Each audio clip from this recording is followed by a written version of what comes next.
Hello, and welcome to my channel. My name is Jonathan Cohn, and today I have a video talking about standalones on my shelves to be read. I tend to be very much a series-driven reader. I want to read long series and read about these characters and they stick with me and really grow and connect with them.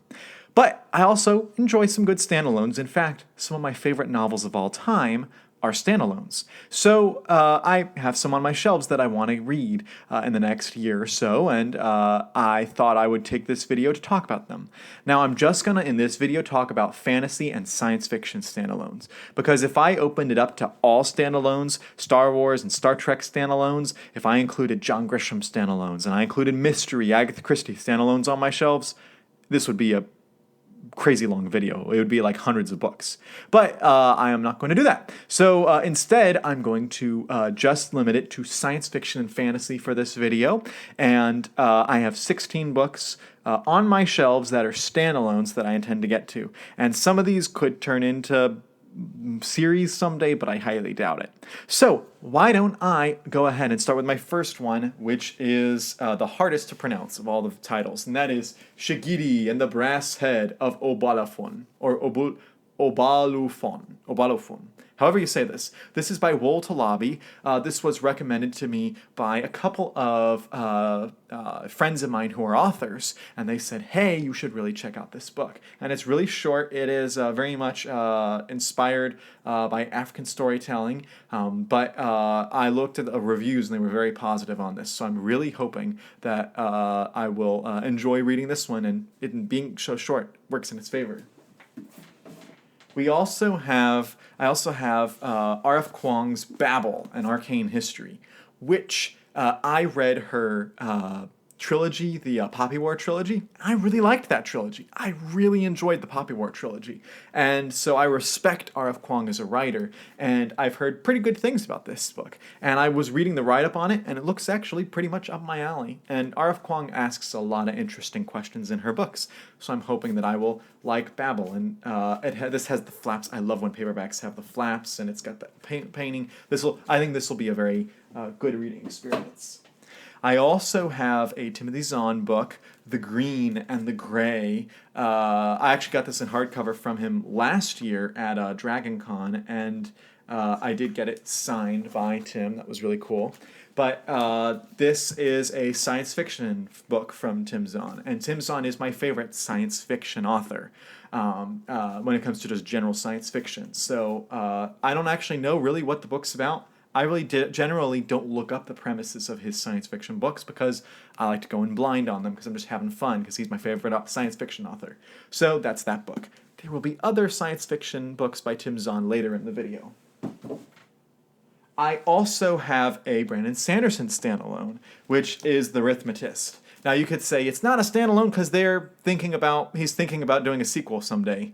Well, until that sequel happens, I'm treating this as a standalone. So this book I got from the local bookstore for really cheap. Two of my former students read it and really enjoyed it. And one of my friends read it and he really enjoyed it. So this is one of the few Brandon Sanderson books I have not read yet. And so I was like, well, I got to get to this someday, and I'm really excited to get to it sometime. I also have, so now those are my hardcovers and trade paperbacks. Let's get into my mass markets that I have. I have Michael A. Stackpole's Once a Hero, which, oh my goodness, I love that cover. I love that cover. This evokes those old medieval paintings. There's an old painting of a knight or a soldier sitting on a horse and a fair maiden coming to give him a flower or something. And this very much evokes that imagery in this painting, and I love it. And Michael Stackpole is also a Star Wars and fantasy author that I really appreciate. I don't love every book of his, but I really appreciate him as a writer. And so I think I'll really enjoy this standalone. Two of his standalones that I've read, I've loved. There's also a Tad Williams standalone on my shelves, and that is The War of the Flowers. I'm going to try to get to the final Memory, Sorrow, and Thorn book this year. Don't hold me to it, but maybe. And once I do that, I thought, this standalone by him might be worth it. I don't know if this is I don't know if this is connected to, or if this is in reference to the War of the Roses, which is a historical event, but which Game of Thrones is kind of based off of. But the War of the Flowers looks like an interesting read, and it's a standalone. So I was like, you know what, it's time to give the flowery prose because it's time to give the flowery prose a chance. So I'm gonna try the War of the Flowers. I also have some standalone books from Bane Books, which is a great science fiction fantasy publisher. I have the book For Love of Magic by Simon R. Green. I also, looks like a fantasy book. I also have Migration by James P. Hogan, which also, that just has a really interesting science fiction cover. Really interested to find out what that means. I also went out and got a Larry Niven and Jerry Pournelle book, Oath of Fealty, which I really got this just because I want to read a Larry Niven and Jerry Pournelle book just to see what kind of science fiction writers they were. I know they influenced the genre a lot. I know that they were influences on Stephen Barnes and a bunch of other people. Tim Zahn even says he was influenced by Larry Niven. So I'd like to see what this is about. And then this isn't exactly science fiction, it's more alternate history, but A State of Disobedience by Tom Kratman is, I have read the reviews of this book, and it looks amusing, to say the least. It is controversial, but it looks very amusing. It's a very politically charged book. I also have one of my favorite writers, Dave Wolverton. His first ever book, On My Way to Paradise, is a science fiction novel, which has a very interesting cover. I think this is one of the Yule brothers did this cover. I will check, but I'm pretty sure. Yep, Paul and both Yule brothers did this cover. But interested to read this. I really am a big fan of Dave Wolverton.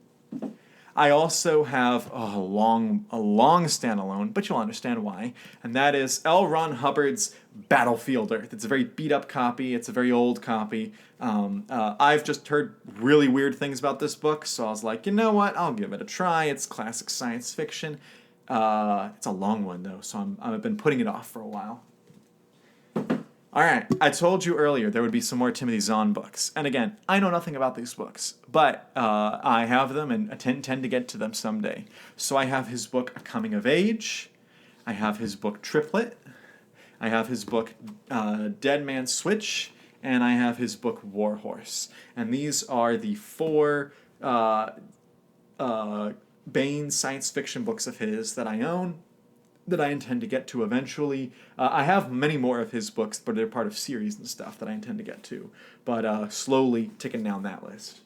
So those are all of the standalone fantasy and science fiction books on my shelves. There's plenty of standalone fantasy science fiction I want to get to and read eventually. I don't own anything by Guy Gavriel Kay yet, but I really want to read his stuff. There's other authors I want to get to. But for right now, books on my shelves, this is the standalones that I intend to get to. And of course, I have many videos on series I intend to read, series I'm in the middle of that I want to continue, things like that. So if you enjoyed this video, let me know what standalones you intend to read and any recommendations you may have for me.